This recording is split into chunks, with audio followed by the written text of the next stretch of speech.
like Runa ma'am, I was there in the class of Runa ma'am. She has discussed a lot of things about the ethics, about the Ma'am, philosophy. your voice is coming very less now. Pallavi ma'am, little louder. Ma'am, my voice is. I'm talking. Is it now audible? Yeah, Yes, Yeah, yes, now perfectly. it's okay. Perfect, yeah. perfect. Okay, I okay, think okay. it's the microphone distance from your Yes, yes. I think I mouth. have to hold it for this 2 hour. Okay. So Runa ma'am has already You can discussed. clip it on your dress, somewhere on your dress or somewhere if I think that would be Yeah, it's fine, fine, easier fine, for sir. you. Fine, sir. Thank you. So, like in the class of Rumna ma'am, I had also seen that she has discussed a lot of things about the research ethics, role of ethics in research, like how as a researcher you will be, you have to maintain the ethics in your period of PhD. Okay, so but since my topic is about research ethics, and I have to discuss about all the topics which she has just given an intro, like of plagiarism, what she was mentioning, that Pali ma'am will be discussing about plagiarism, falsification, manipulation of data. So without wasting much of time, I wish to start with the topic, research ethics. See, the concept of research ethics refers to a broad set of standard values, institutional arrangement that contributes to constitute and regulate the research activities. So research ethics actually will provide you with some basic guidelines. Okay, so in research ethics, basic guidelines will be provided to the scholars. You will be given some set of principles that will actually support the researcher in order to conduct the research. Okay, because when you will be finally submitting your research, it has to be it has to have some value for the society, right? And in due course of that, you are not supposed to harm anyone, as ma'am said. So if you go by the concept of ethics, as which has come from the Greek word ethos, it means that the way or the manner of conducting something. In the research process, you are actually going to discover, you are going to find some principles that will actually help you to understand about the human nature. See, why we conduct research? Research we conduct in order to know about the behavior of the person. Okay, about the perception of the person, about the view of a person regarding certain happening or certain event. Okay, so this research ethics will help you to conduct the research by using those principles which will not which will not help you which will actually not help you to get distracted. So if we'll go so research is what? Research is actually the quest of knowledge, which can be obtained through systematic study. You are doing it something in a systematic manner. Why I'm saying systematic? Because the research will obviously begin with a problem, right? Until unless you have a problem, you will not be able to proceed further. Like I've heard the class of Barik sir also, where he said that the research will begin with a problem. So some of you said that problem is a negative statement, why we will start with a problem. But then it's very much important that you should start with a problem, because ultimately the objective of your research is to answer certain problem that is existing in the society. And how you will answer this problem? It can be by the way of observation, it can be by the way of experimentation. So I understand that this research is actually going to be a tedious process, but then if you are pursuing PhD, you have to do it, right? So different uh, different fields and different disciplines have used different approaches to share the motivation to increase the understanding of the world in which we live. We actually answer the problem of the society in which we are living. So the management will have their own way of doing the research. The scientific studies are actually done in a different manner. Okay, and if you're doing a research which is related to physics, chemistry, that will be different. But ultimately, you know, the objective is to understand the human nature. The objective is to understand as how human being will react to a certain situation. So research is actually a collaborative activity. Okay, it can be a direct approach also. You can use it a direct approach. You can also use a indirect approach. while you are doing a research, you are not only reaching a particular section of the society, or you are not only dealing with a particular individual, but actually you are reaching to different social setup, you are reaching to different political setup, and you may also cross sometime certain cultural boundaries, and that will actually enrich your research in a better way. So see, research, and as a researcher, you will always need a freedom of what? Freedom to express yourself. So if you will have a mindset, okay, my research will go in this direction, that's okay. But if you are thinking of a result beforehand, that is not okay. Okay, so freedom means that you can define the research question in the way you want. You can develop certain theories, you can develop certain framework, you can gather certain empirical materials, and you can employ not whatever, you can employ appropriate methods. Okay, why I'm saying appropriate? Because ultimately it is the supervisor or the university which will actually help you to pick up the methods which will be best suited for conducting your research, right? So it is actually the responsibility of the researcher, also the responsibility of the supervisor, the responsibility of the university. And that's the reason why ma'am is saying that was saying that this research is not always not only belongs to you, it belongs to everyone who is related with your research, the respondents, the supervisor, the university, and everyone, and the society ultimately, who is going to get benefited out of your research activity. So the basic responsibility of the research community is to formulate the principles which will help you, the criteria which will help you to do a proper research. So can you all answer me what principle of research I'm talking about? If I'm asking, I want to know from you, if you have to define the principle of research, then what should be the principle of research? It should be ethical, it should be objective. It should be it should be ethical. It should be original. First you It should be transparent. Original, yes. ethical, transparent, right? Original work. objective. Original work. Original work. Yeah. Okay, see, before so a research behavior if you're a researcher, then you have to first review the current situation which is there.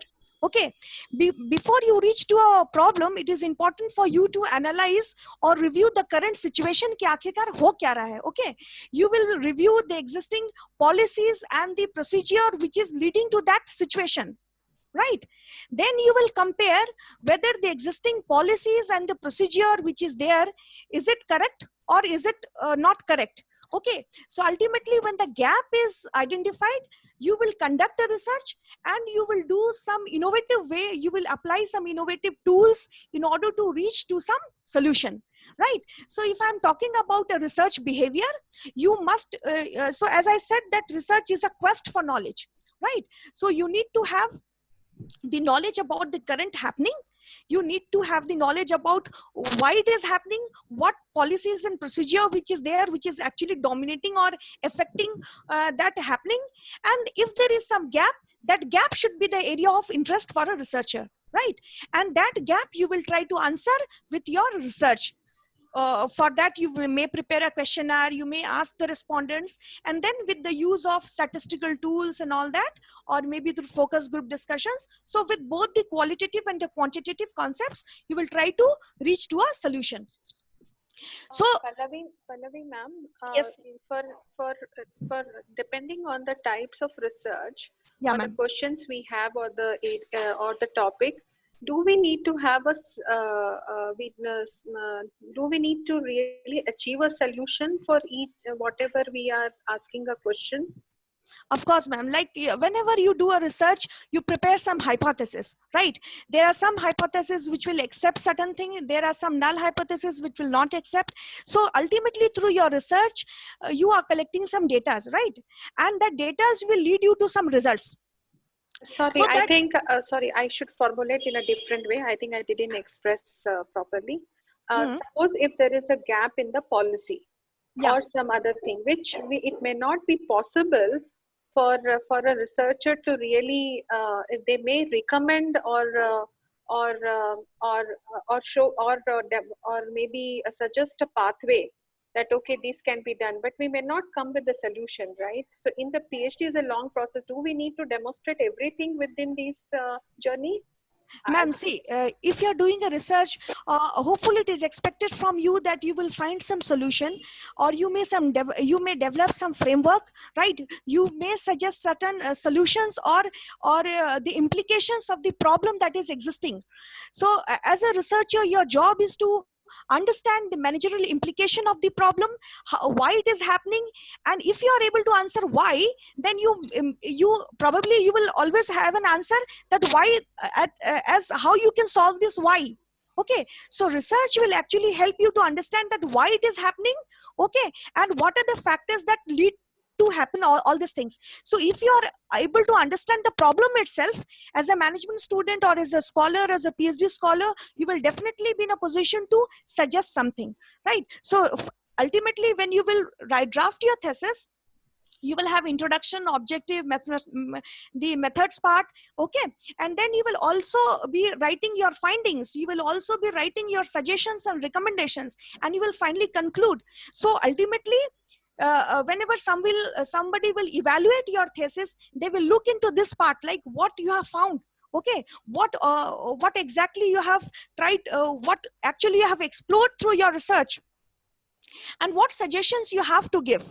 Okay, it depends upon the research community or the society whether to accept that or not accept that. But as a researcher, your job is to find a solution for a problem, to at least throw a light or to provide some insight into the problem which is there. Yeah, yeah. Okay, thank you. Fine, thank you. Madam, this is Saroj Kant here.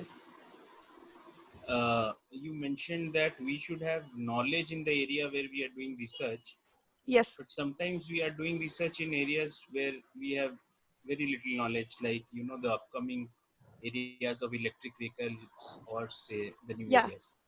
So in that case, we may not have the adequate knowledge actually. Yeah, well said, sir. See, of course, as a researcher, we pursue the research in the area where we are interested, right? Yeah. And in order to gain the knowledge about that related field or about that domain, we actually do a literature review. Okay, so this literature review, so a very good question you raised. With this question, I will be able to answer you why this review of literature is important. This review of literature will help you to actually, what do you mean by review of literature? It means that you are going through different books, different articles, different magazines, different theses, different dissertations which has been done, different projects which has been done in that area. So why we are not starting from the scratch? It's all because if you are starting from the scratch, if you have no idea, then you will be totally lost, and in this 4 years, 5 years of time, you will be reaching nowhere. So that's the reason why we do the review of literature. This review of literature will help you to know who are all those authors who have worked on this, what are the areas which they have studied, what are the factors or the variables, dependent and independent variables they have studied, right?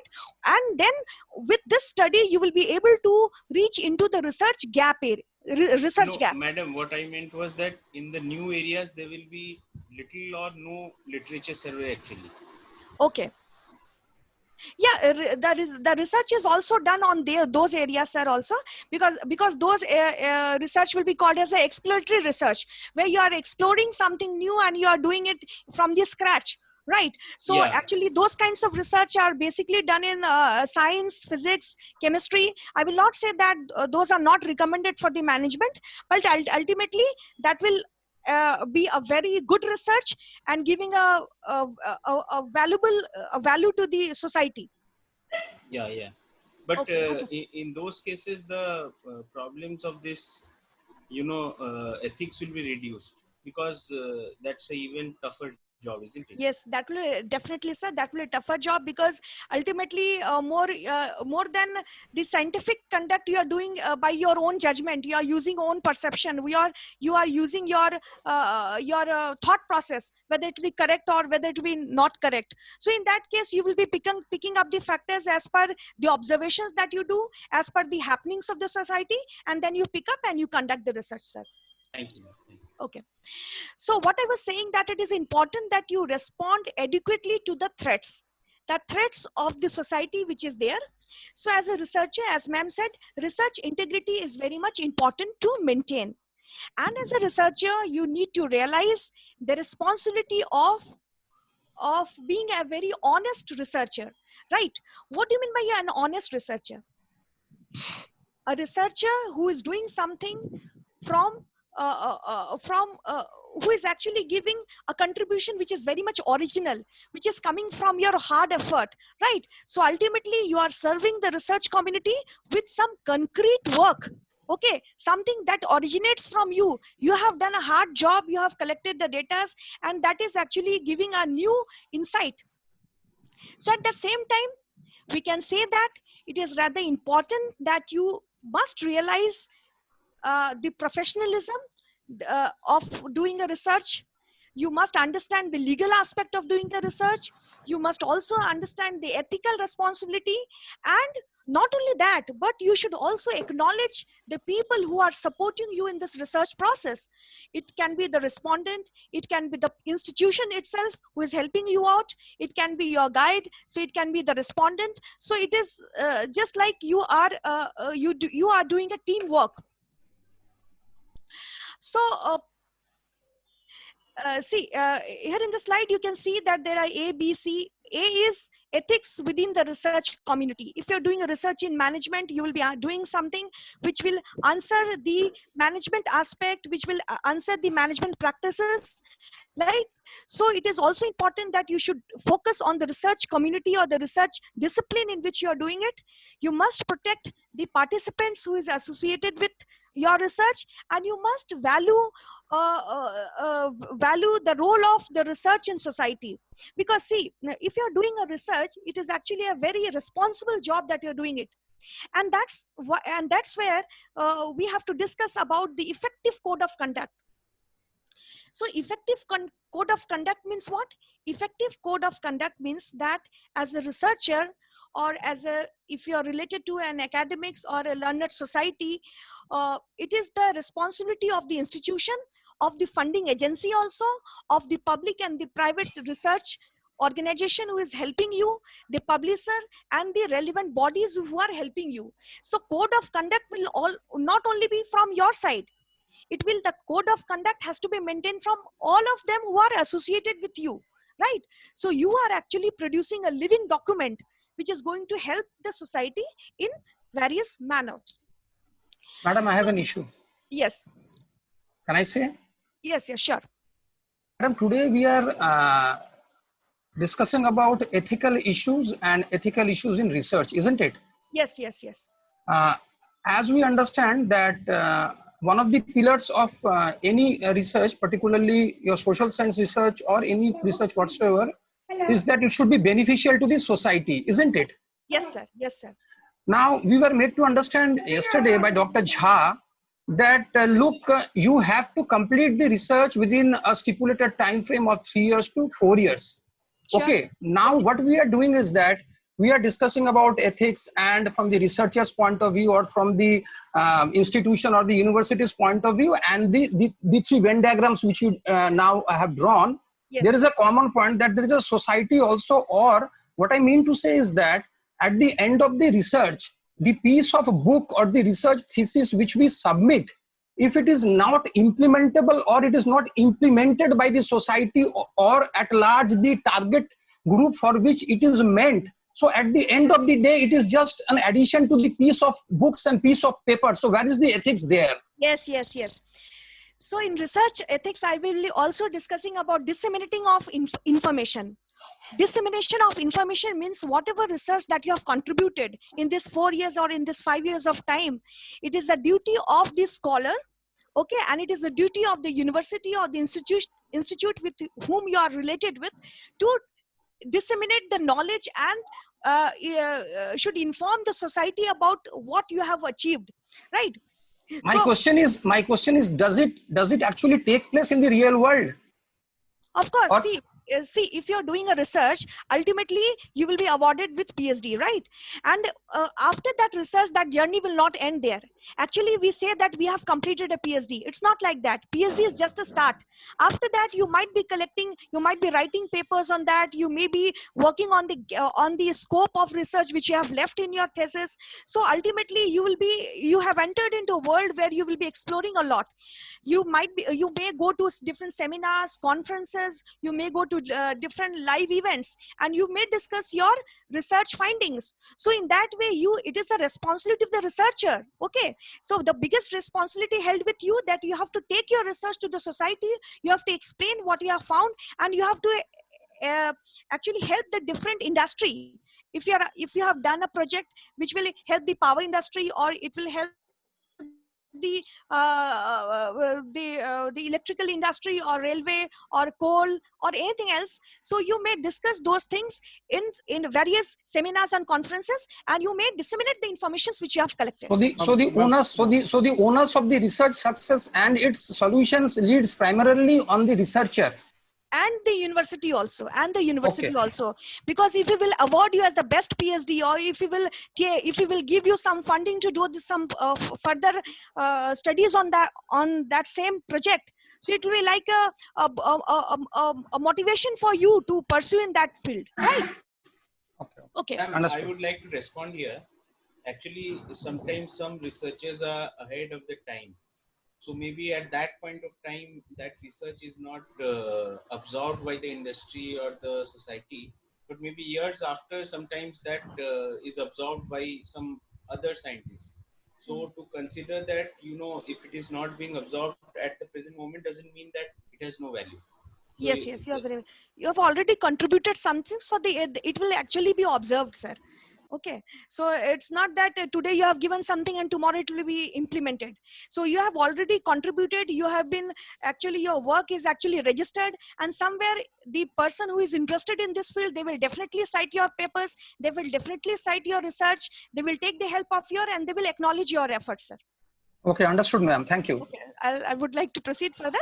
Okay, so the principles of good research practices I have discussed, like reliability, honesty, respect, and accountability. So reliability, what does it mean? Reliability means that you are ensuring that the quality of research is reflected in the design, is reflected in the methodology of the research, the analysis, and the use of resources. So reliability means everywhere your research, when somebody is going through your PhD thesis, he must be reliable that whatever designs you have used, whatever methods you have used, whatever analysis you have done, that is robust.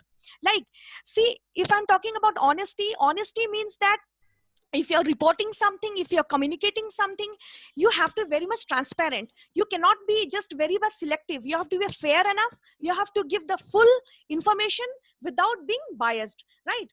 Respect, I mean to say, you should have respect for the colleagues, respect for the research participants, respect for the society, respect for the entire ecosystem, the cultural heritage, and the environment you are considering. So respect has to be there for everyone.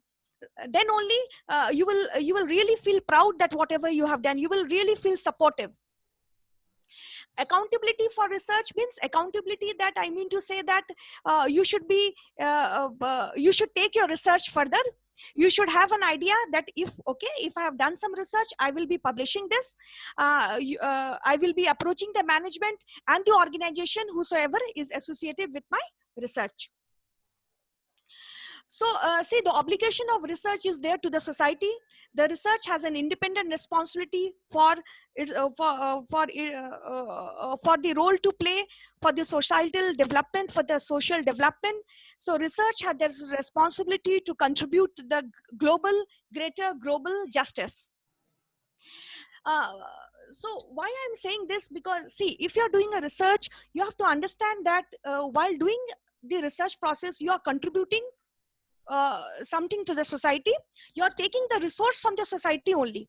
Okay, you're taking the respondent, you're taking the event, you're taking some factors, so that you're taking from the society only. And then ultimately you're giving back to the society. But the standard has to be maintained. You have to always review doing your research, whether you are not doing something dishonest. You have to must evaluate your own qualification of doing something. Why I'm saying this? See, if you're using some tools, if you're using if you're taking some interview of some person, so you have to be mentally matured enough to understand what he's saying. You need to have a good judgment power in yourself, so that you can take a very fair decision. Okay, so a researcher will not only have to see the national the rules, you also need to see the international rules. Sometime also you need to establish certain ethical code of conduct that which will protect the interest of the society as a whole. So the research, as a researcher, you must be able to clarify the degree of uncertainty which your research is having. Degree of uncertainty, I mean to say that if your research will not be able to answer certain things, you have to be very honest at that point of time. You should not you should not say, or you should not claim that my research will answer to this question, right? So in that way, you must clarify the degree of uncertainty or the degree of risk which is associated with your findings. Okay, or you must so in that way you can say that a researcher has to follow the precautionary principles. Precautionary principles means what? You have to be very sure about the decision, about the findings which you are given. Okay, about the certainty of certain factors you're talking about. So precautionary principle has to be observed by the researcher. Okay, one more point, like the researcher must also respect the requirement of freely informed or informed consent. Rumna ma'am has also discussed with you about the informed consent. So if anyone can just say one line on that, what is informed consent? So when we are collecting data, at that time, I just cannot collect data without even getting a consent from you. So from my side, and what Rumna ma'am suggested also, informed consent is kind of an agreement between the researcher and the respondent to proceed further, ma'am. Okay, so it's a kind of a trust. Yes. To add to what has been said, informed consent has two parts to it. One is the agreement, which is the consent part of it. The informed bit is letting the respondent know why that data is being collected, so that he can take the right decision to agree or not agree to the activity. Yes, so when you are distributing the questionnaire, madam, so at that time you can clearly state that what is the purpose of this asking this response, and you have to also make them assured that whatever data they are sharing, it will be used for the academic purpose. It will not be distorted somehow. It will not be used for some wrong purpose. So in that way, as all of you said, that it's a matter of trust between the respondent and about the researcher. So informed consent means you all are very much correct that you need to take the permission from the person who is giving you the information. That too, the consent has to be free. It should not be a kind of a pressure on the person to respond.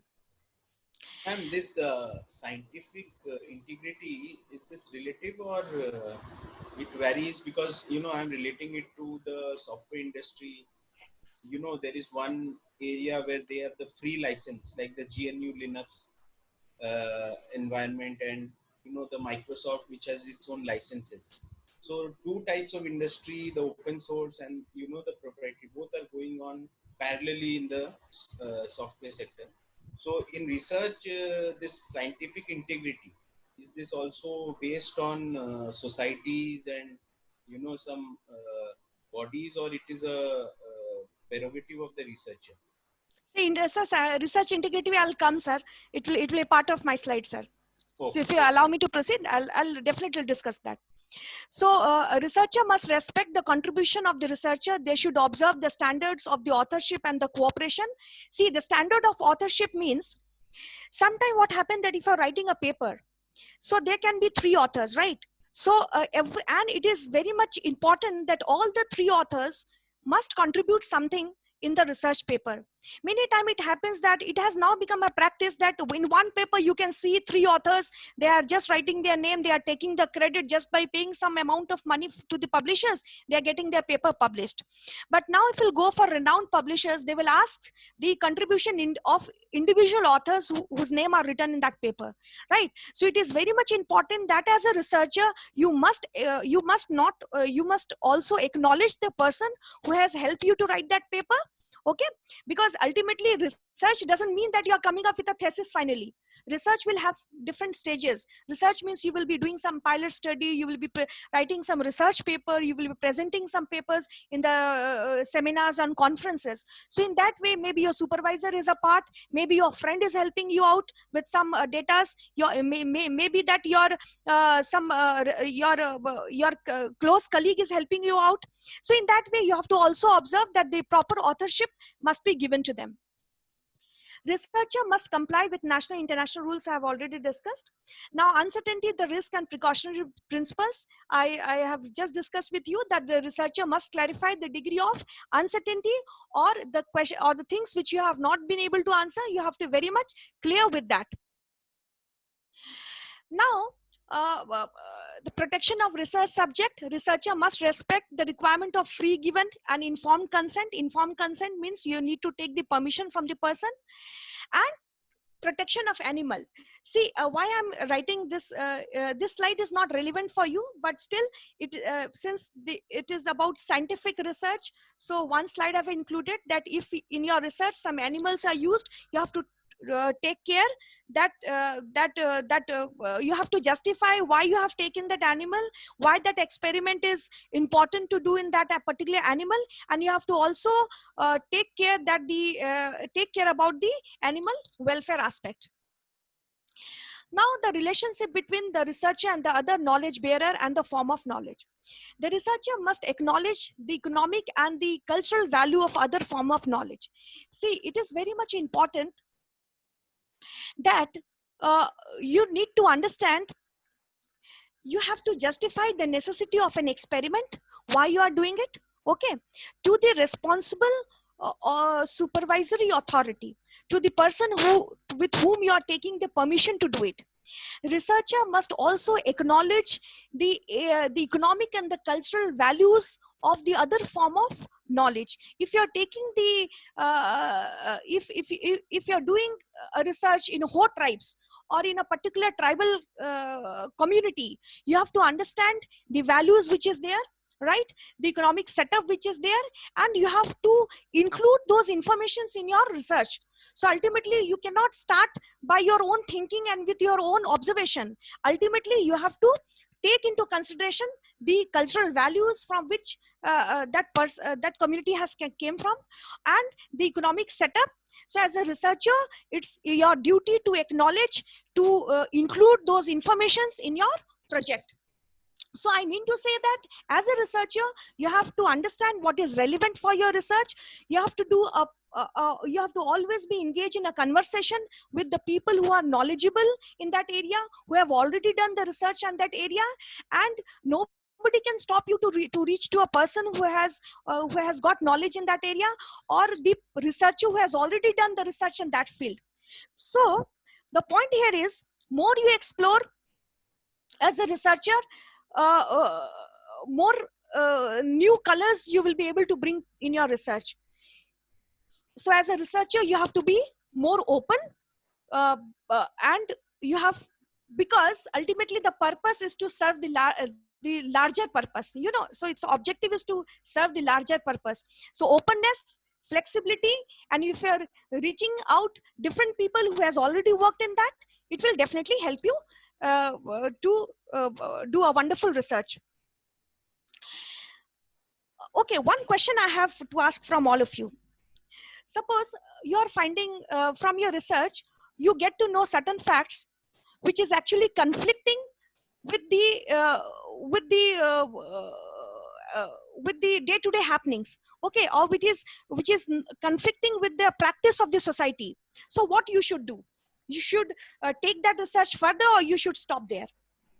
Now, one has to mention that there is a difference of opinion and a citation is required with reference to the specific paper or research work which has been published. So in that citation, with reference to that there is a difference. However, my research goes on this discussion. I think there's some citation and acknowledgement to the work of the other is required. This is my understanding. I don't know. Okay. So you mean to say that you will acknowledge the work which is already done, but then if your finding is giving some new direction, that should also be taken. That should be, yes. But a proper citation reference has to be there with the complete name and the publication, so that acknowledging that somebody has done some research. Yes, this is the opinion which was mentioned, but okay, I have a different point of view, and hence this is my expression to this. Okay. So you will cite the work. You want to say citation of work. You will cite the work. Yes. Acknowledgement and citation. Yes, of course. So, Dr. Pallavi, I've got a slightly different view. Okay. Why would there be a conflict of interest altogether? Because as scholars, we know that we've got the freedom to present the facts. And there could be that if you have done certain results, my results could be contrary to yours. So I think, would there be a conflict of interest at all? Sir, research institution and the individual researcher must ensure openness about the possibility of conflict of interest, which I've written in the second point. I mean to say that as a research institution or as an individual, see, you are doing a research with a very, very open mindset. Okay, you are not assuming that what will happen or what will not happen. You are just taking it as a case. You are collecting the data and you're trying to find out what will happen. So it is never for sure that what will be the result. So maybe that what I'm saying, that if something is actually in practice and that is not going to give the better results in the society, and then with the research you are coming up with something which may have a better implication in the society. So my point is that you should always present those things, because that will actually the work which you have done. There may be certain practices which is there in the society not leading to a better results. But if your research has given something new insight, maybe other people who they are not agreeing with what you're saying, it will not stop you by taking your point, right? Okay, yeah, that I agree. Definitely I agree, ma'am, for that. Yes. So, Dr. Pallavi, and maybe if Rumna ma'am is also there, the article that was shared with us around the ethical challenges of the vaccine research that's happening. Could that be an example of conflict of interest there? I have not gone through the article, madam. The article was not shared to me, so I need to go through that and then I can. Yeah. Okay. So my next topic is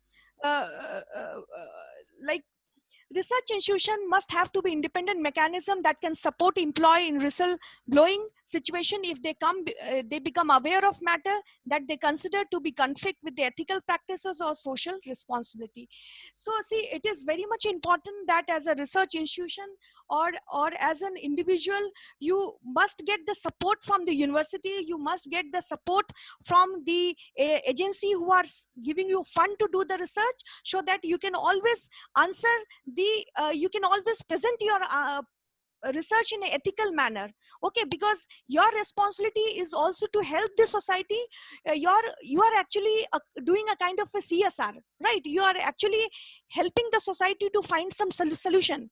So not only the management, but the institution, the society, all of them should come forward to help you.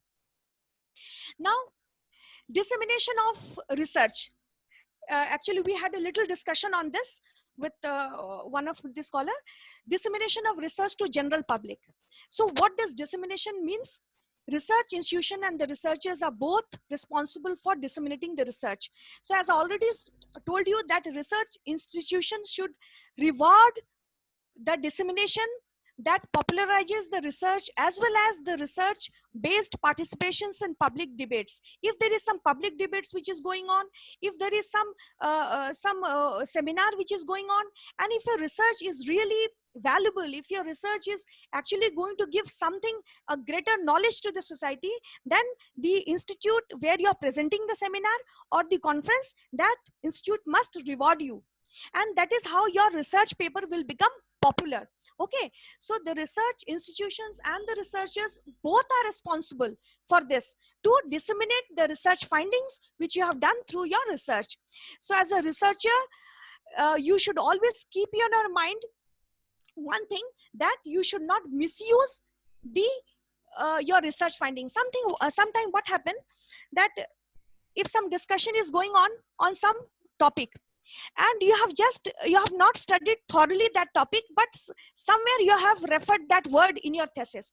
So if you are taking your research finding and explaining that in that platform, it is not justifiable. I mean to say that until unless you have done the deeper study into that, okay, until unless you have done the core, you have gathered the core knowledge on that, you should not present your data in that platform. It means that you are misusing it, you are misusing the title, and you are unnecessarily giving value to your research. So a researcher must respect the principles of ethics, the code of conduct to consider, and you should always do the research in a very ethical manner. You know, there was, I would like to discuss about one person. He was a philosopher, David Resnick. He was actually related with the University of Wyoming. In 1998, he has done some research, and he has actually published 150 articles, and he was the author of 7 books. He has discussed some rule of ethics. He has discussed certain principles of ethics, which was actually very popular among the researcher. So I would just like to mention those principles. He has actually discussed that if you're doing a research, there must be a principle of doing well. Principle of doing well, what does it mean? It means that your action must be good to yourself, must be good to others. Then he discussed about the principle of autonomy. Whatever work which you are doing, you must be confident about that. You must be able to justify, and you should say that, okay, this is my work. Okay, so you should be very much confident about the work which you are doing. You should not harm anyone. So in that we have discussed about the principle of, he has discussed about the principle of not making bad. He discussed about the principle of justice. Principle of justice means that you will provide you will take these findings to the society with all your efforts and with the quality work. So these were some of the principles which was discussed by him. Now next, going to the intellectual honesty and research integrity. So what comes to your mind when I refer intellectual honesty? Can I have some answer? Intellectual honesty means what? Not copying others. Not copying Others, other researchers who have contributed to the work prior. Respect earlier researcher. Okay, respect earlier.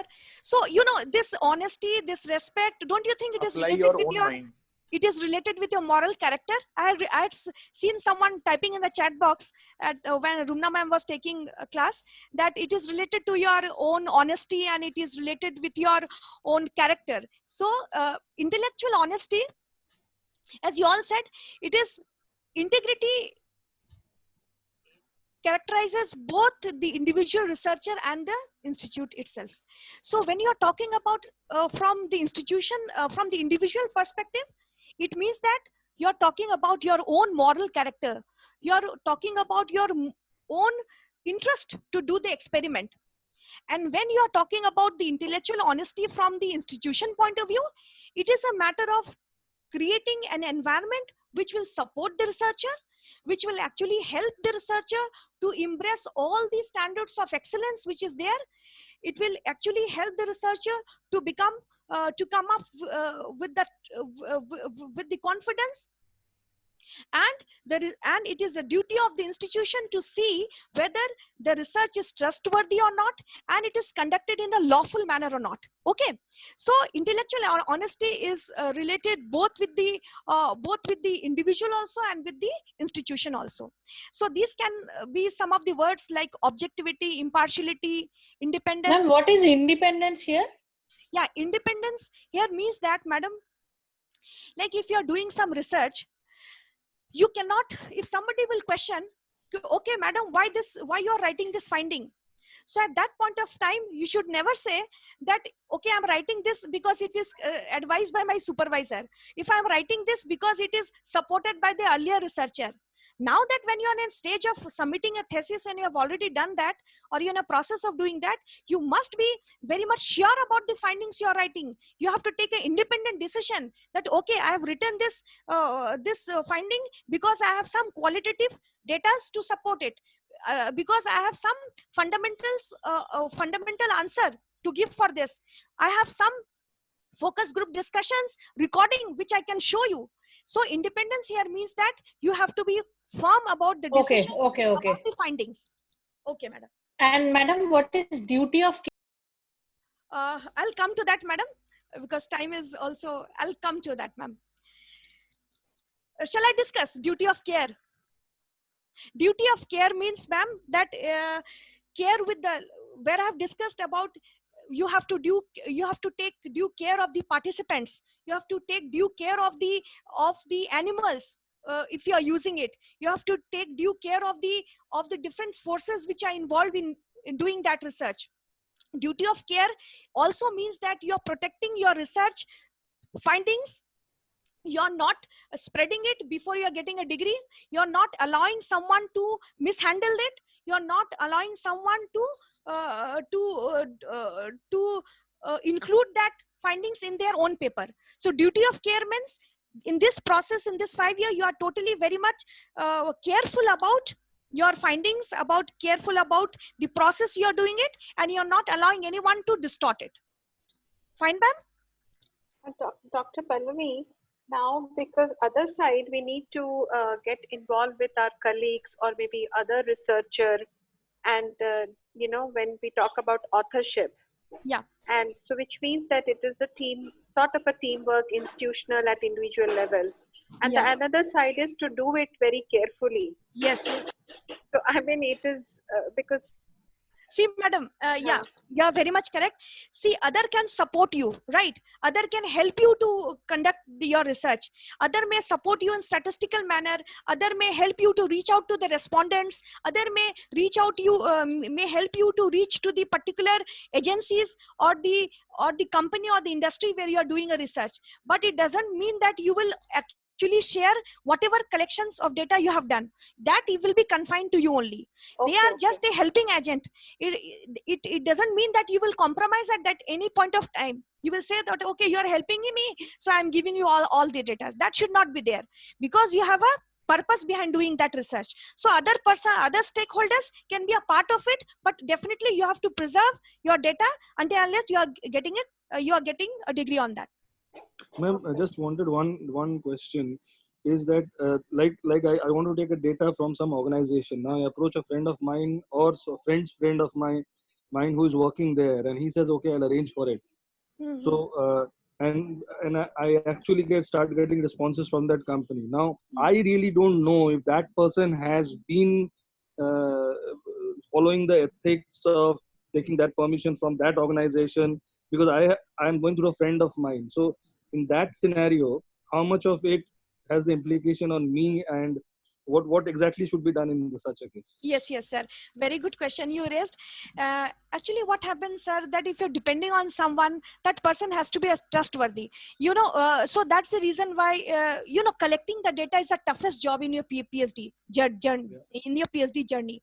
Because once you are collecting a data, sir, it will take a sufficient amount of time. It will take an ample amount of time, like 1 year, or even may cross it to 2 years. And that is the reason why we always advise the scholars to do it by your own.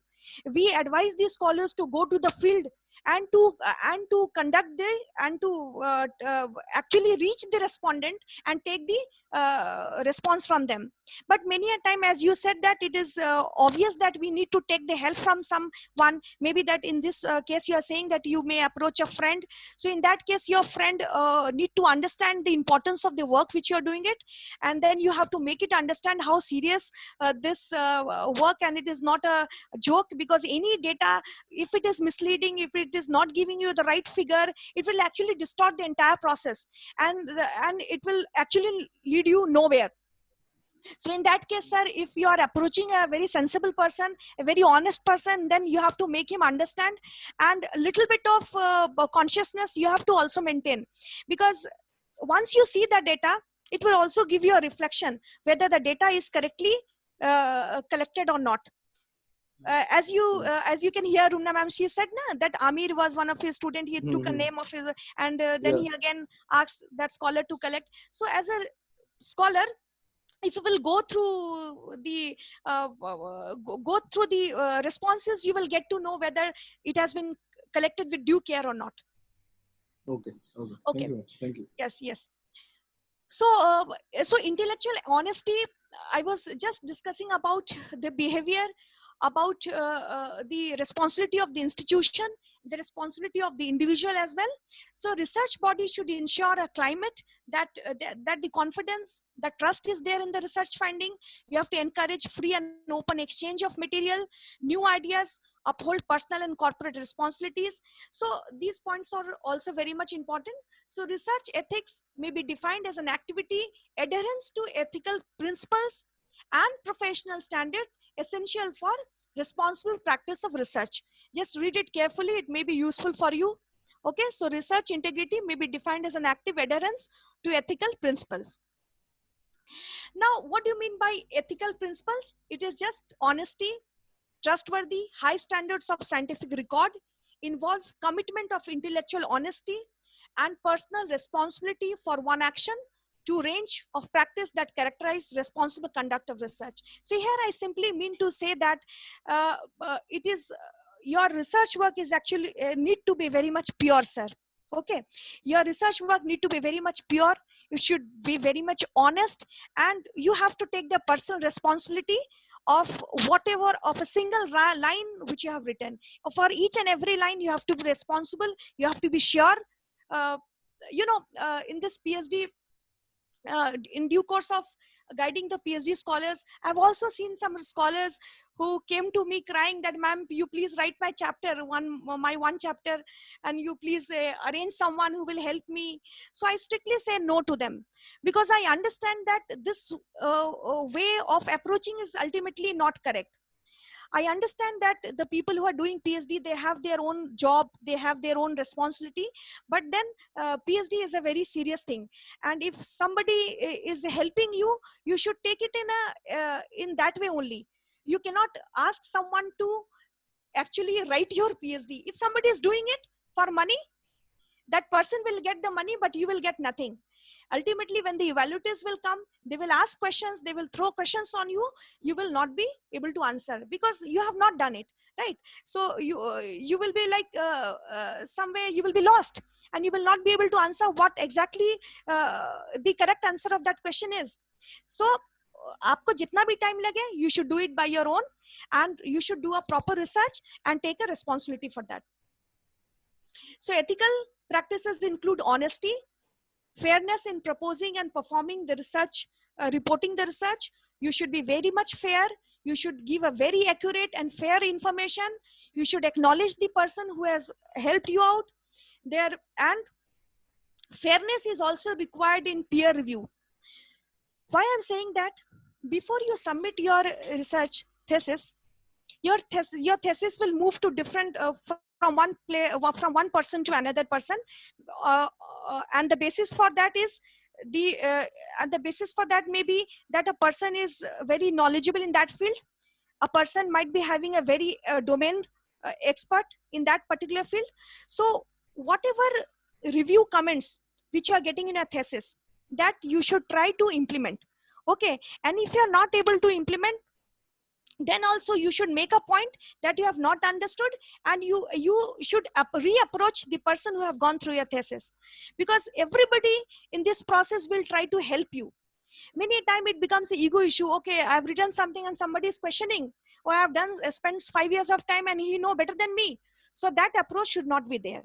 Anybody who is helping you is if anybody is giving you some comment, obviously that comment should be taken by you. But yes, it is also important that you should see the feasibility of that. If somebody will ask you to bring the moon, that you will not be able to do it. So that you have to understand that how much feasible it is to incorporate the suggestions that you are getting it.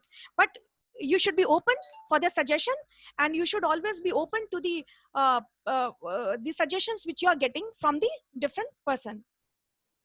Now, human care of animal, I've discussed. Adherence of mutual responsibilities of mentor and trainee. There is importance of preserving the integrity of the scientific record in the section of misconduct. So if you are not preserving the integrity, then the issues of misconduct will come. Now, what Ma'am, is can you elaborate a little bit on the mutual understanding of the mentor and the researcher? Yes, madam. Adherence of mutual responsibility of mentor and the trainees. See, in this due course of time, in this 5 years, you will have your supervisor with you. Okay. And not only that, your family members will also be a part of your PhD work. Why I'm saying? Because their cooperation is also very much required. But that will be on the personal field. But if you talk about the professional help that you will be getting from your colleagues, that you may be getting from your supervisor, so it is just like a mentor-mentee relationship which is there between you and me. So it is very much important that you have to understand how much responsibility you have to give to your supervisor, how much responsibility which is lying with you. So that trust, that cooperation has to be there. Okay, you have to understand that I suppose I am guiding you, madam. Then I have to also understand that you might be busy with some other work. So I have to understand your limitations. Maybe that you are good at writing something, you are not good at statistics. Maybe that somebody is good in elaborating the things. Maybe somebody is not good at doing the SPSS part. So in that way, that mutual responsibility has to be shared. As I told you, that PhD will not be done single-handedly. It has to be done from both sides. It is actually a teamwork. So your mentor is always there, and as a trainee, you have to be also cooperative with that with your mentor, so that you can complete this journey in a smooth manner. Okay, ma'am? Okay. Yes. Thank you. Yes. Now coming to the misconduct. Now this is a very important topic. Where I have to talk about the misconduct of the research. Now, what do you mean by misconduct? Misconduct means simply, it means that you're not doing something as per the code of conduct.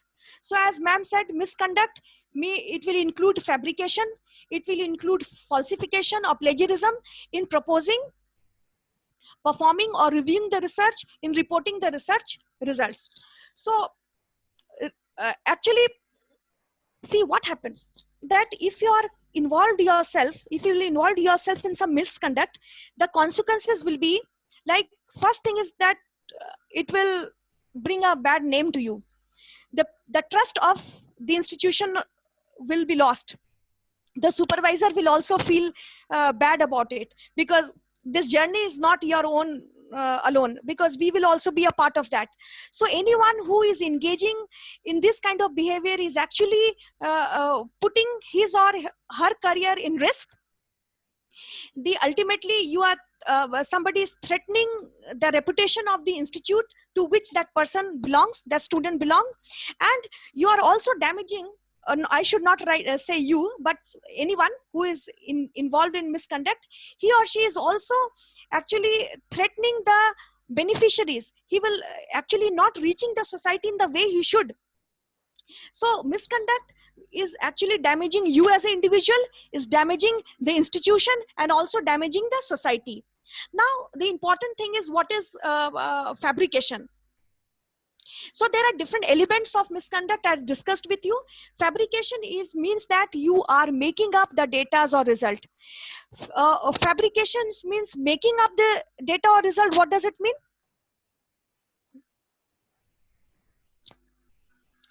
I think adding false data. Forging creating the an- data. Yeah, forging the Falsing data the- without doing the Manipulating the data.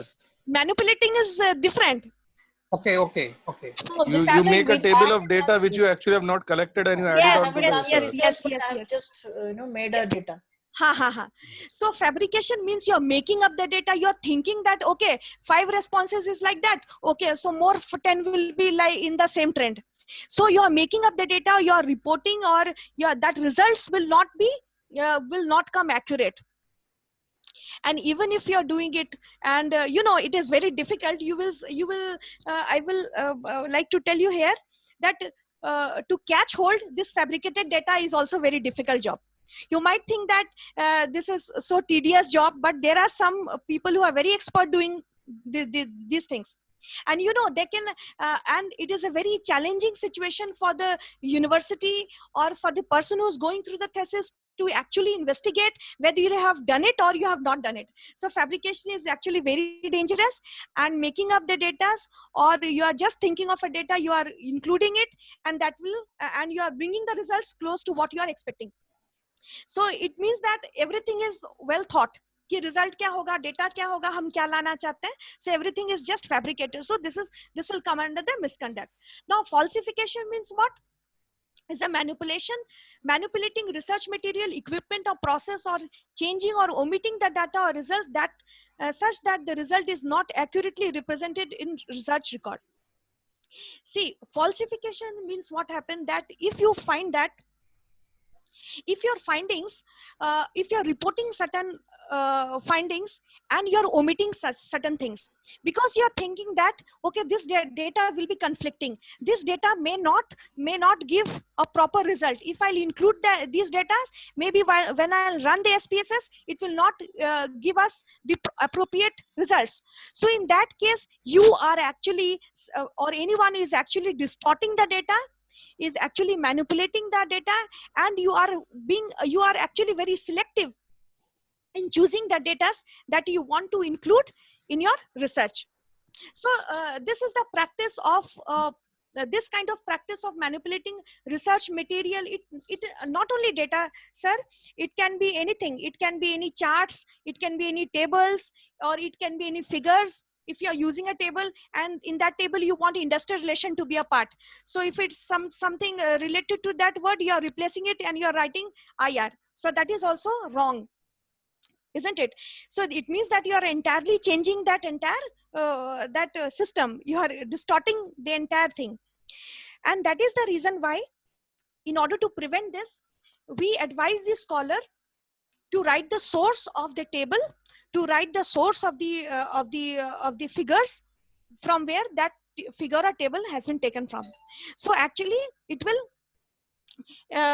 help the reader also to be very much confident, and it will also give a very transparent answer that, okay, I'm very fair enough to take this data, and this is the source. You can anytime you can access, you can click on this URL and you can get to know from where. And not only that, you can also include the date or the year and the month on which you are retrieving those data. Suppose you are doing a research in this 5 year, you have collected the data in the second year only, and after 3 years you are submitting the data. So that data will become old, and if somebody will read the thesis, he will say that, okay, I don't believe that this is the trend.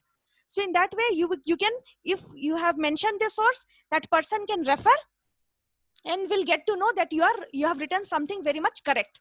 ठीक है, क्योंकि 5 साल में may be that आप थोड़ा पहले का data देंगे. So in that way if you are mentioning the source, it will help the readers to understand कि आपने कहाँ से लिया, क्यों लिया, कैसे लिया है.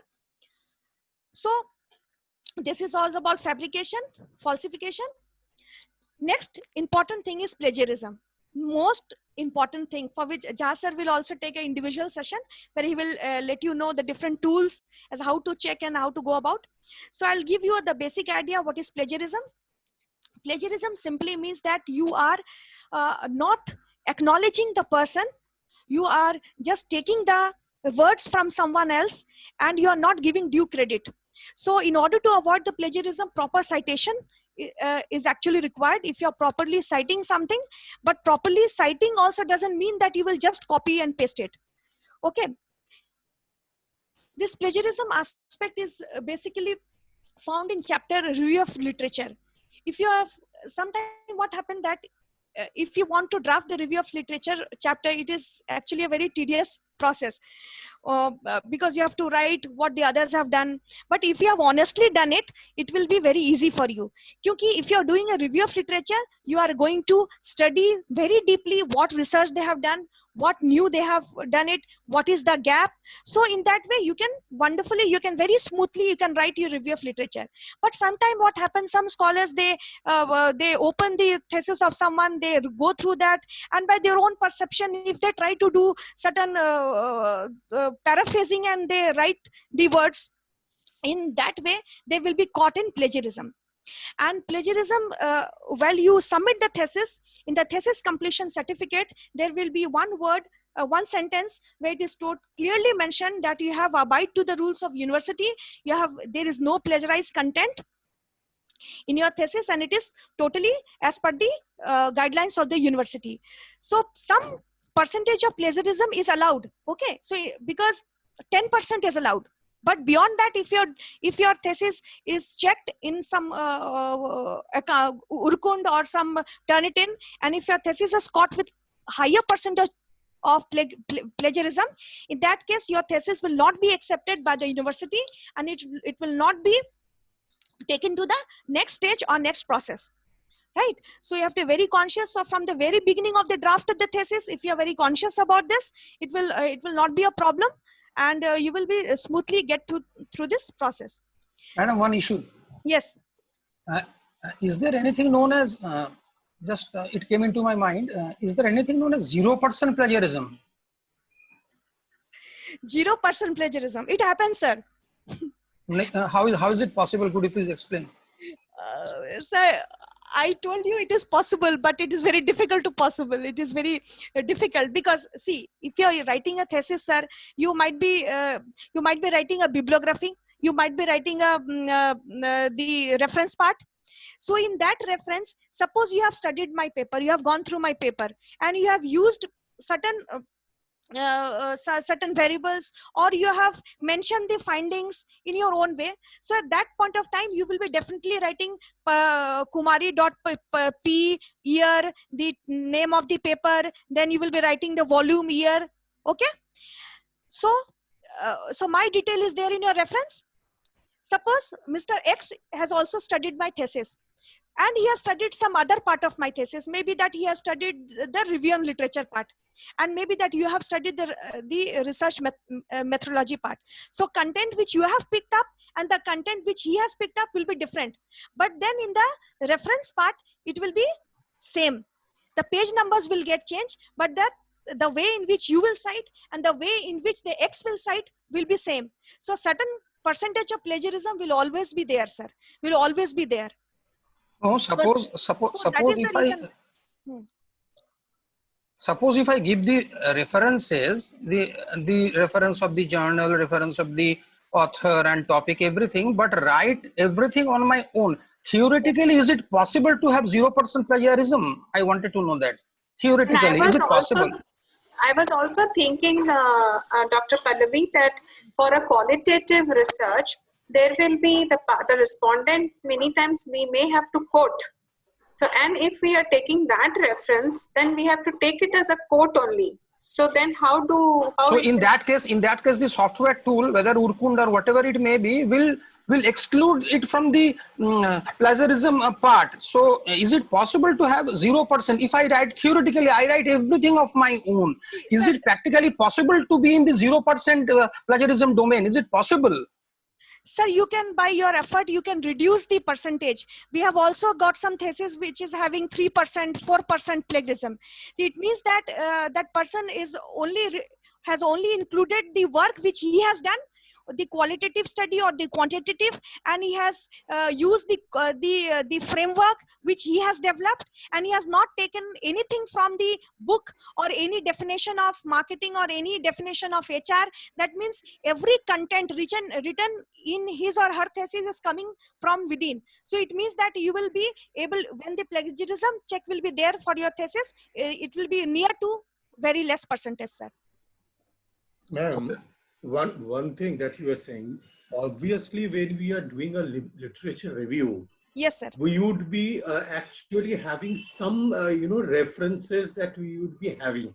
Yes, Now sir. this Yes. cannot be ruled out at any point in time. Any point Till of that. That's the reason yeah. why flexibility is there, that 10% is allowed, sir. How it is Yeah. possible that matlab, if you are using review of literature, obviously you will be mentioning some of the words, some of the sentences maybe. So there are different So tricks, my there are different thing, ways.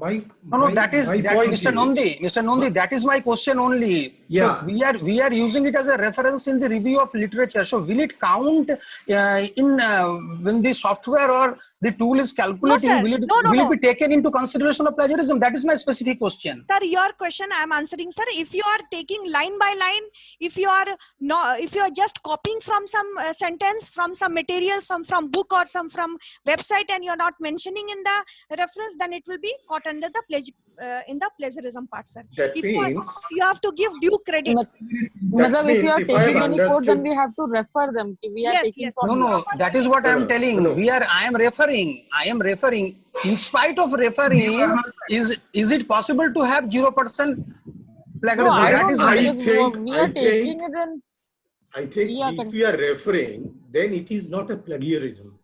yeah, We are just exactly. referring. Yes, there are If ways we to are, use. Yes, if yes, we are, there are.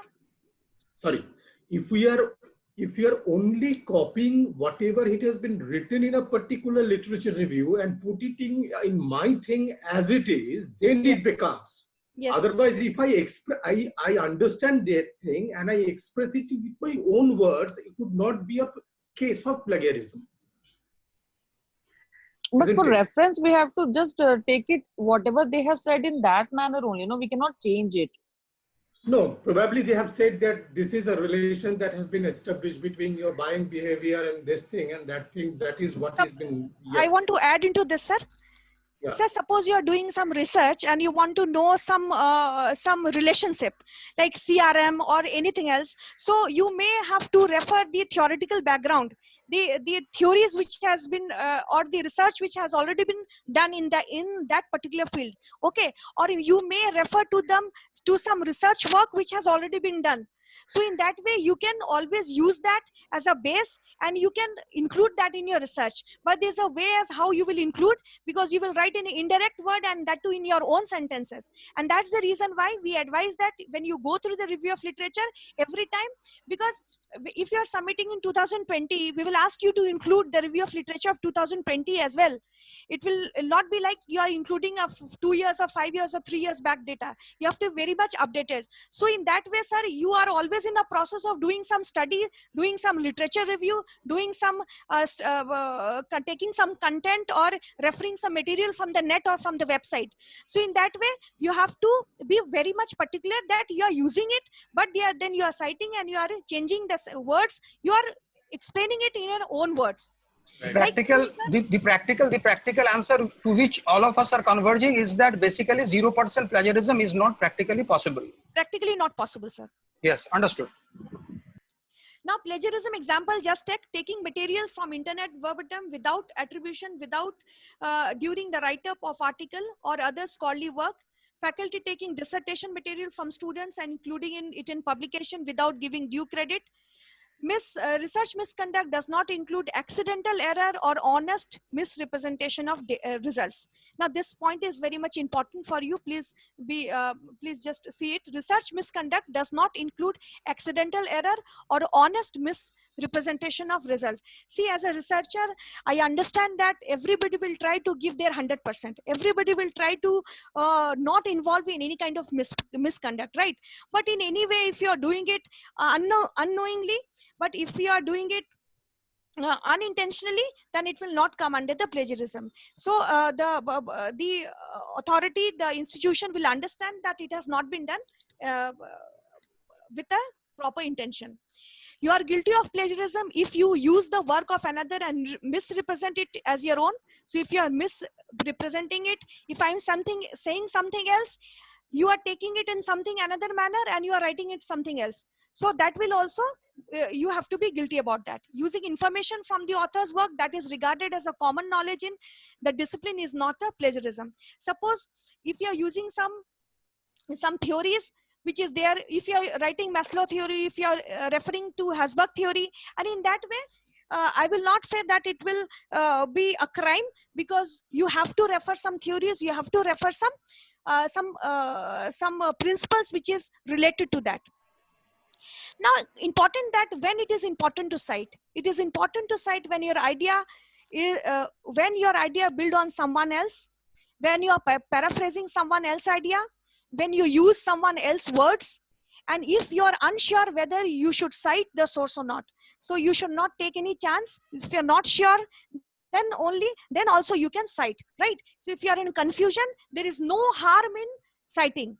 There is no harm that if you're taking content in your citing, it is not going to harm you anyway. These are the different softwares that you can use, like Turnitin.com. This is the most famous and most common. DupliChecker, CopyLeaks, PaperRaters, Plagiarism Checker, Plagium, PlagScan, PlagTracker, Quetex, Plagiarism Hunt. But one thing I would like to add here, like whenever you will submit your thesis, then the university will take this responsibility to check your thesis, and once you will submit your thesis, we will do this plagiarism check from our end, and we will give it to you, the results. We will give you the results, and if it is beyond 10%, if it is exceeding the limit, then we'll definitely ask you to revise your thesis. We will give you the report as well, because can I ask, any one of you have used any softwares for checking any document in the? Yeah, I used a DupliChecker. DupliChecker. Okay, so can you explain me the features which it is having? Either you can drop down your document, you can just copy paste over the space where they have provided to put the content, and after that you have to click on the button as a plagiarism checker. Right. They will check it, they will keep the thorough checking of it, and whatever is the percentage, if you have copied, that will show as a plagiarism under, like, say 20%, and originality 80%. So they will give you some report. Yeah, and they will You can highlight download. also which one has been copied, and then you can revise that. Yeah, the same process is there in Turnitin also. And Plagiarism Checker, you need to open an account. The university will do that. Your thesis will be uploaded there. It will take some time, and ultimately, line by line, it will check your content. And if it's somewhere it is plagiarized, it will be highlighted. Yeah. The document can be downloaded and it will circulate it. Will send to the scholar again. You can revise those lines and you can again send it. And then again the plagiarism check process will be repeated. And unless it will come less than 10%, we will continue this process. So sometimes it happens that in one go, some of these scholars, they get through with this process, and sometimes it takes 2 to 3 times. We need to check the thesis, but yeah, we have to include this document in the thesis itself. So it is very much important to conduct this process. Why the name of Urkund was not there? Yes, sir, I have not written because it will just mention, explained by Bhaskar properly, sir. Just an examples. Now the next topic is selecting, reporting, and misrepresenting of data. Now, what is selecting,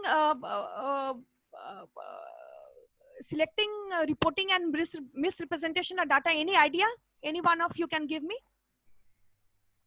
So whatever, the data that you have gathered and whatever that you have analyzed, probably you have looked at selectively choosing it in order to represent whatever that you want to represent, and that actually gives you a misrepresentation of actual things happening and what you are reporting.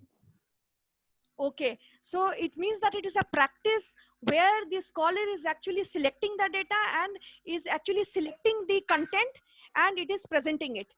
Data publication and reporting is very much important, sir.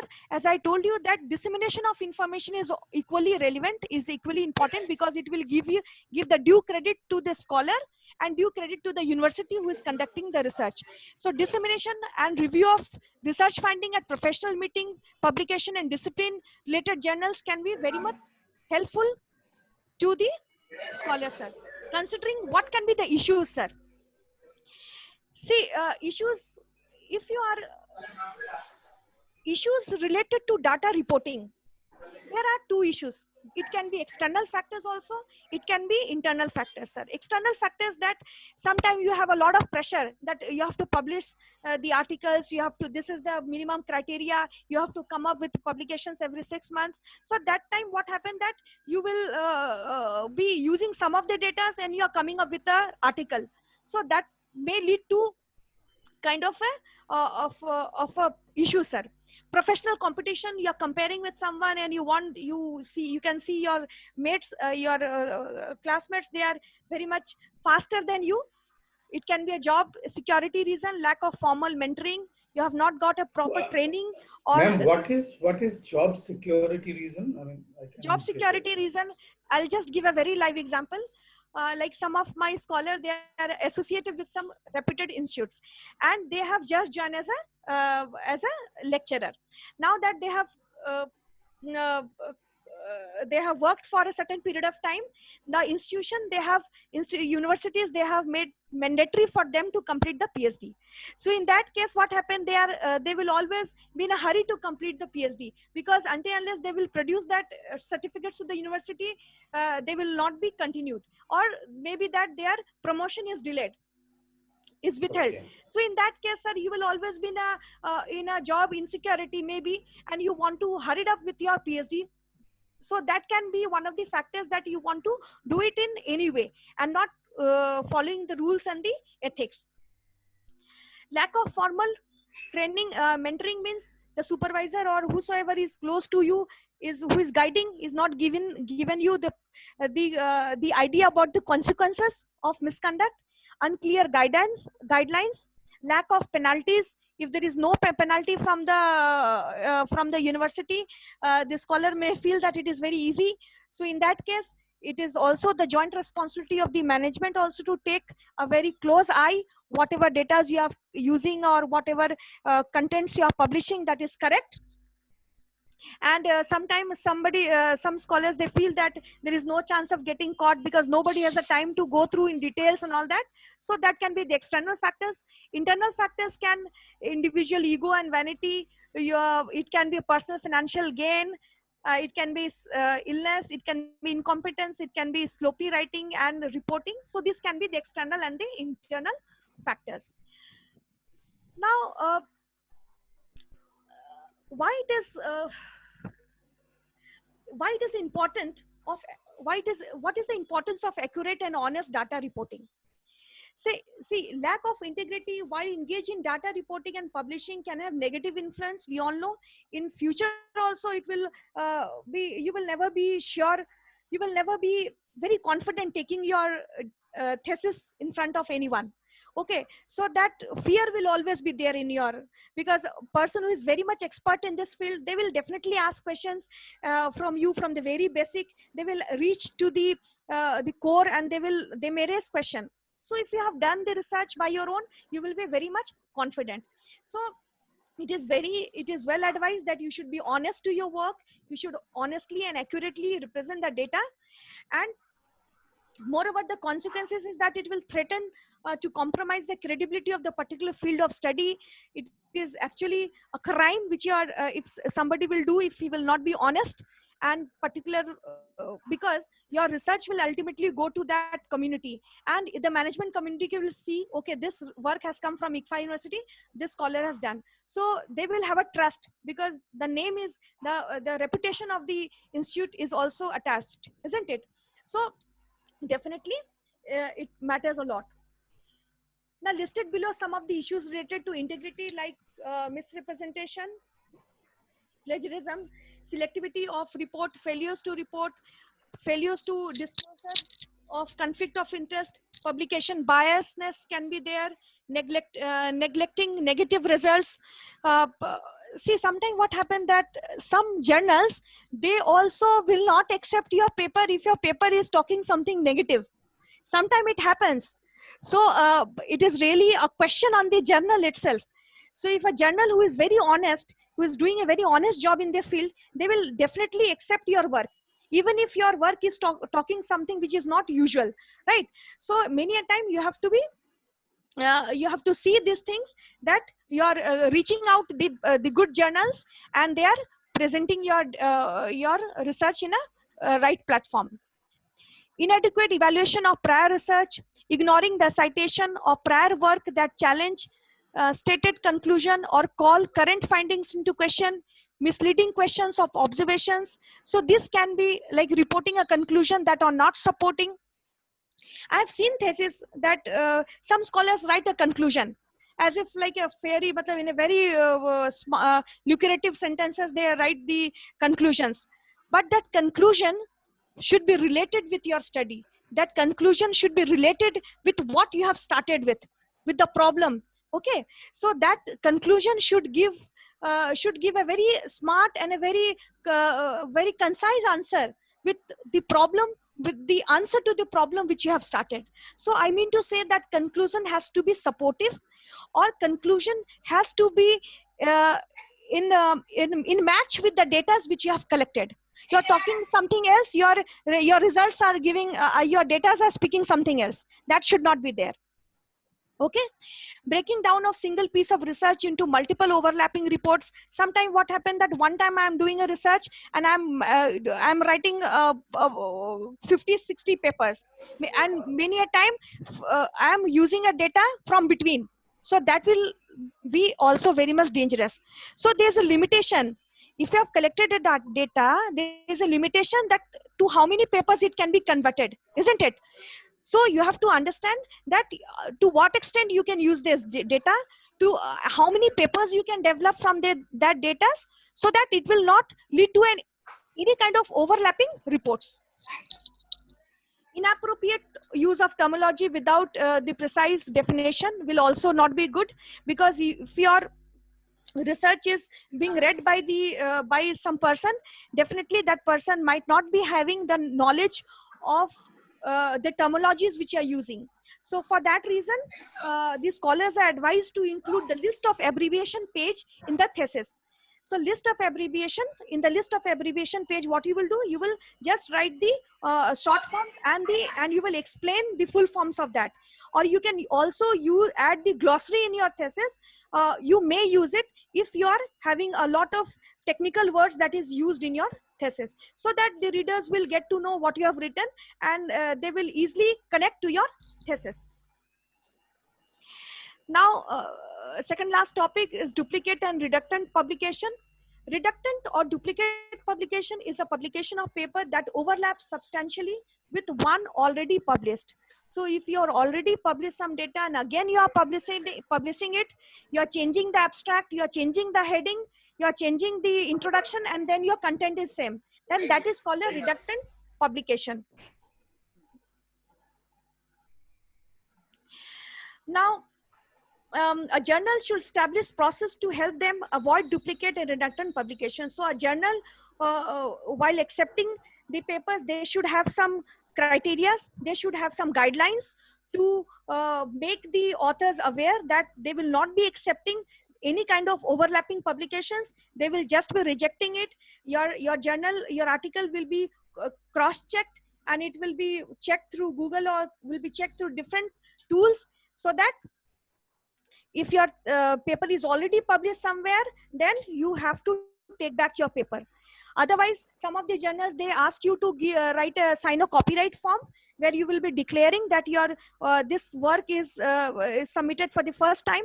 Similar kinds of work is not submitted anywhere, and this is the fresh work, and the journal can accept it.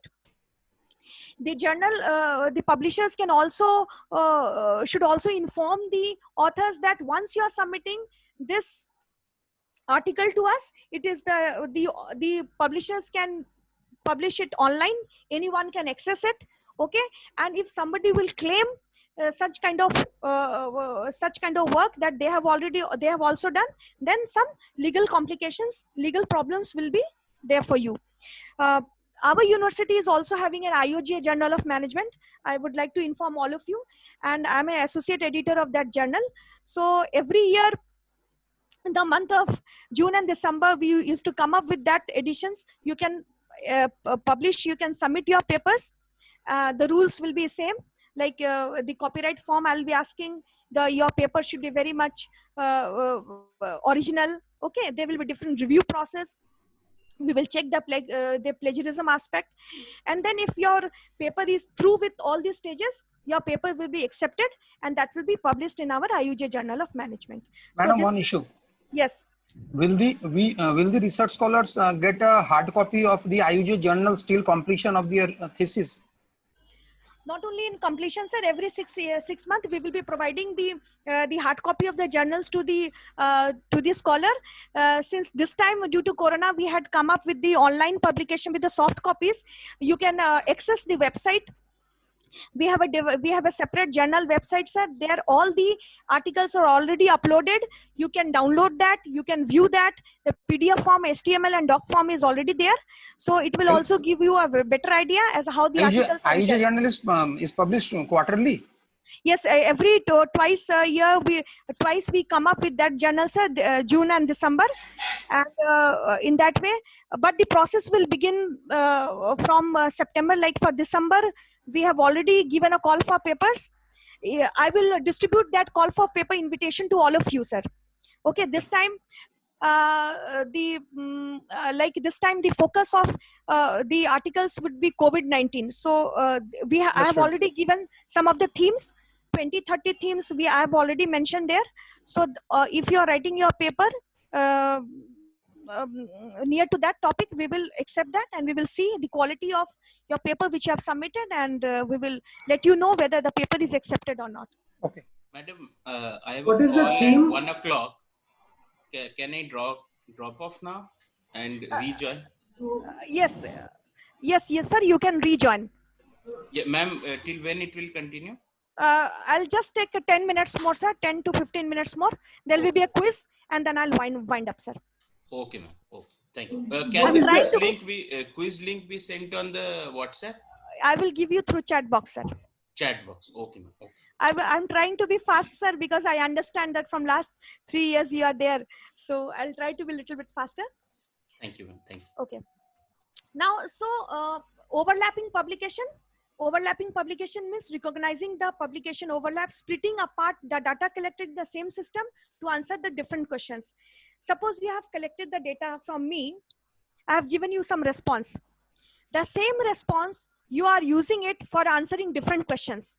And in that way, you are using that content for developing different papers. So that is called overlapping publication. That means you are collecting data once, but with that data, you are developing different papers. You are coming up with different, you are splitting the data, and you are coming up with different results.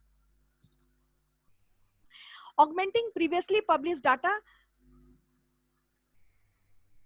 Augmenting previously published data with a smaller data set that may not be able to stand on its own. So in that way, what will happen that if you are cutting down the data into a small part, obviously that data will not stand by its own. You are somewhere distorting the data. So obviously it is important that if the data is collected for a certain purpose, that purpose has to be fulfilled.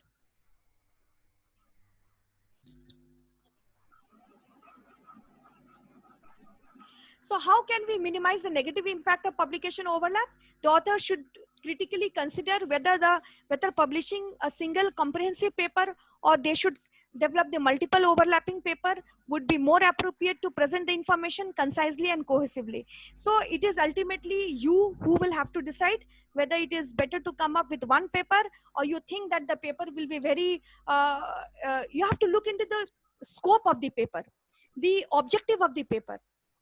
Okay, and if your objective is fulfilled, then you can include that much of data. And for if you think that the objective, you have 10 objectives, then why to include in one paper? You can develop, you can come up with some another paper, and you can include that other objectives and include those data as well. So it depends upon you whether you want to develop one paper or you want to come up with multiple papers. Okay. Then the next is salami slicing. The slicing of research that would form one meaningful paper into several different papers is called salami publication or salami slicing. Salami slicing involves breaking up or segmenting a large study into 2 or more publications. These segments are referred as slices of a study. So actually what is happening that if you are using the same set of data and you are slicing down, you are coming up with multiple publications, then that is called salami slicing. See, action breaking up or segmenting the data from single study and creating different manuscript for publication, that is called salami slicing. What is it? Publishing small slices of research in different papers is called salami publication or salami slicing. Is it unethical? Yes, it is unethical. Salami slicing can result in distortion of literature by leading unsuspecting readers to believe that data presented in slides derived from different subject sample. So what you should do? This I have taken from Elviser. I have already mentioned these sources. Avoid inappropriate breaking up of data from single study into 2 or more paper. You can avoid that. When submitting a paper, be transparent. Send a copy of manuscript closely related to manuscript under consideration. This includes any manuscript published, recently submitted, or already submitted. Okay, so in this way, you can protect yourself. So this is all about salami slicing. So is there any question? Like today I have discussed with you about the intellectual honesty. I've discussed with you falsification. I discussed with you plagiarism, redundant publication, duplicate publication. Okay? One issue So about salami slicing. Yes, sir. Suppose if I write an article and it covers a broader area, suppose CSR, okay? Yes. Suppose CSR. It covers 2 or 3 sub areas of CSR. Now the article length exceeds suppose 12 pages or 13 pages, for example. Now the journal publishers, they have a restriction on the number of pages. Yes, yes. Now, if I ethically break my studies, the sub areas into 2 different areas of the broader areas and publish it, why it will be called as salami slicing, or it will be counted as unethical? See, sir, salami slicing involves that you are breaking up or you are segmenting a large study into 2 or more publication. If you are doing a large study, obviously you have to confine that findings in the limitations of the pages or the words which is being given to you. You cannot break that. Okay, but with the same study, if you are selecting only 2 objectives for writing a paper, then for that 2 objective you can include the data, and the rest data you should not include in that paper. For other set of data, maybe other objective can be there. See if you want to know the perception, okay, so if you want to know the satisfaction, then that much of information you should include in your why you will include the 100 hypothesis or the 50 hypothesis which is there. It will actually distort your work. It will actually distort it will also be very misleading for the readers to understand what you have written. So whatever data you are presenting, it has to be come up with the subjected sample size. If you are dividing your sample and if you are writing different papers, then that is not true, right? So if multiple papers. Pallavi, yes. Dr. Pallavi, just to give an example. Yes. My topic, let us say, is impact of human factors on cybersecurity. Right. Now, when you look at human factors, there could be psychological parameters, there could be social parameters, there could be cultural parameters, various other parameters are there. Sure. Right? So all those parameters together, consideration of that and the study of that is forming my research. Yes. The whole thesis, right? Yes. Now I want to publish a paper. Okay. So if I just take the social factor, yeah, and slice it, that will be the salami slicing in an ethical way, correct? Yes. See, yes, if you are covering one aspect, I'm still not clear, ma'am. Can you please? Yes, I'm coming. See. If you are writing one paper, that paper has to be meaningful. How it will be meaningful? You have to be focused on the issue that you are covering. If Correct. the same psychological issue, for that same set of data with the same information, with the Yes. same psychological aspect, if you are developing 5 papers with the same set of data, then that will be salami slicing. If you are studying a psychological aspect in one paper and other way you are writing the demographic aspect in another paper, then that is okay. But the same aspect with the same set of data, if you are developing 10 papers, then it will be salami slicing. That means with the same set of data, with the same objective, you are developing multiple papers. That is actually not good. That will come under, that means you are slicing down your study. You are cutting down your papers. Understood. Okay, so the scenario that I have said is not salami slicing, but it is a proper way of dividing my thesis into acceptable articles, acceptable journal articles. Yes. So all the researchers should be aware of the issues that comprises the integrity, the salami slicing of data reporting and publication, because if you are repeating it, if you are doing it time and again, then there is a risk that you are conducting a salami slicing. Ensuring integrity is actually very much essential for promoting any kind of credibility in all field, even if it is management, madam, or even if it is social science, or even if it is any other field of study. The salami slicing is not appreciated, is not allowed. If you are taking up a sample size, if you're doing a research on a particular topic, let's develop one paper. Okay, let's come up with the findings in one paper. Dr. Pallavi, just what you have said, if I have understood it clearly. Yes. Say, for example, I have got one construct that we have made. There is a dependent variable which we want to access, and there are several independent variables on which you have to work. For this, I have designed a questionnaire and I have collected data. Maybe there are certain demographic variables are there, certain psychographic variables are there, and all this thing. So maybe on one paper, I cite only the demographic variables and its relation to the dependent variable and publish the data in a research paper. And in some other, I take the psychographic variable. So it is not a salami slicing. Yes, it is not. Got it. Got it.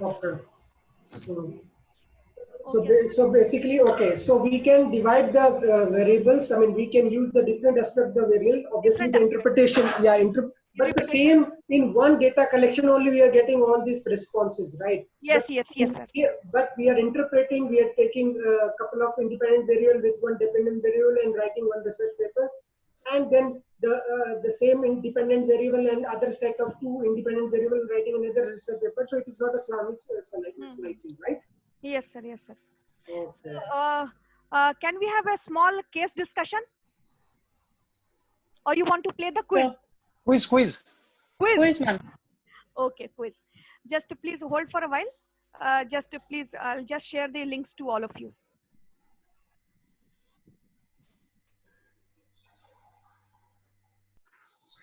And after this session, we need a 10 minutes break, ma'am. Sure, you will get. I don't think there is another session after this. We have a 2-hour break and then we have the next session, right? Next session is from 3. What is Silva saying? I can't understand. What is Silva saying? Better also after 10 minutes if we can continue. So we'll get Somebody free by else 3 o'clock. said, nah, there will be a session after this, one of the professors. You are Who nearly said? completing now.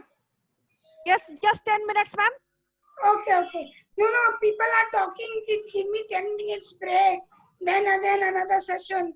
No. Rumna ma'am, is there any another session? I don't think so. No. Yeah. There's another session from 3 to 5, no? 3 to 5. Yeah, from 3 to That is 5. from 3 to 5, Dada. That is from 3 to 5, not That's now. what I'm saying. We have a session. No. After Pallavi ma'am. My bad. I thought there is another session. Silva wants to study more and more. Simi is looking for another session or who? Silva is looking for Silva. Please, guys, I'm sorry. Don't kill me. Don't kill me. क्या सिल्वा खाना वाना बना ली हो क्या? वो सब छोड़ दिए हैं मैडम खाना भी तो पड़ेगा उसके लिए भी टाइम चाहिए उसके लिए पहले बनाना भी तो पड़ेगा वही तो पिछले 1 हफ्ते से किसी ने मेरे को देखा नहीं है घर में. I'm just doing this and all this.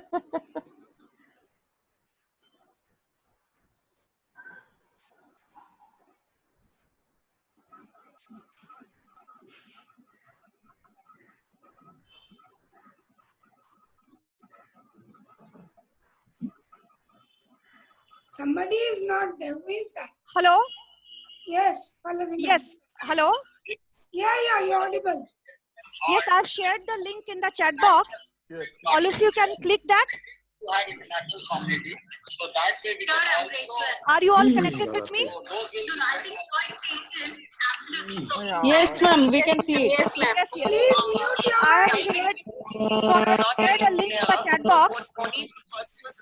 Ma'am, please mute someone. I request participants to please mute themselves. I request the participants to kindly mute, then only you will be able to hear me properly. Yes, I have given a link in the chat box. So it's a quiz. You have to click that link. You have to fill in your details and you have to submit. Is it okay? Yes, Ma'am, can you resend it? It is already there in the chat box. Yeah, but I joined after that, I think. So in my chat box, it has not. Is mute. Who's Yes, I've already sent it again. Take your time.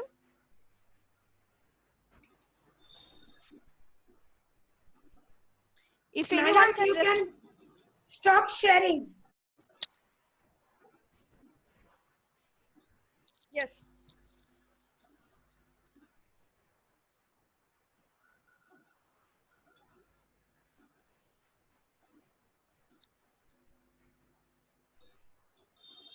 If anyone can unmute and tell me if the form is accessible to all of you. Yes, ma'am. Yes, ma'am. Yes. Yes, ma'am, it's accessible. Okay, thank you so much.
Those who have completed can write their score in the chat box with their name. Yet to complete, ma'am. Okay, take your time. It's can be different, guys. It's can be different. It's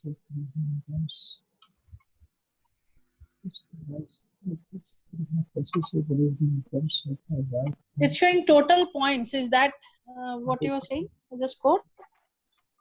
Ma'am? Yes. Total points. That is what is the score? Yes, total, yeah, view score. When you will submit, it will ask for view score. Yes, when I'm doing view store, it's showing total points. Yes. So how much score you Please have ask others to mute I themselves. got 8 out of 9. Yep. I also got same 8 out of 9. 8 out of 9. Others, please tell your marks. Yuva has got, Yuva Jyoti has got 8 out of 9. This is Prem, and I've scored 7 out of 9. Saroj Kant has got 8 out of 9. Others, please. Yeah, I have got 9 out of 9, but I can't find out the one that I missed. Yes, yes. I will give the marks. I will give the marks. It's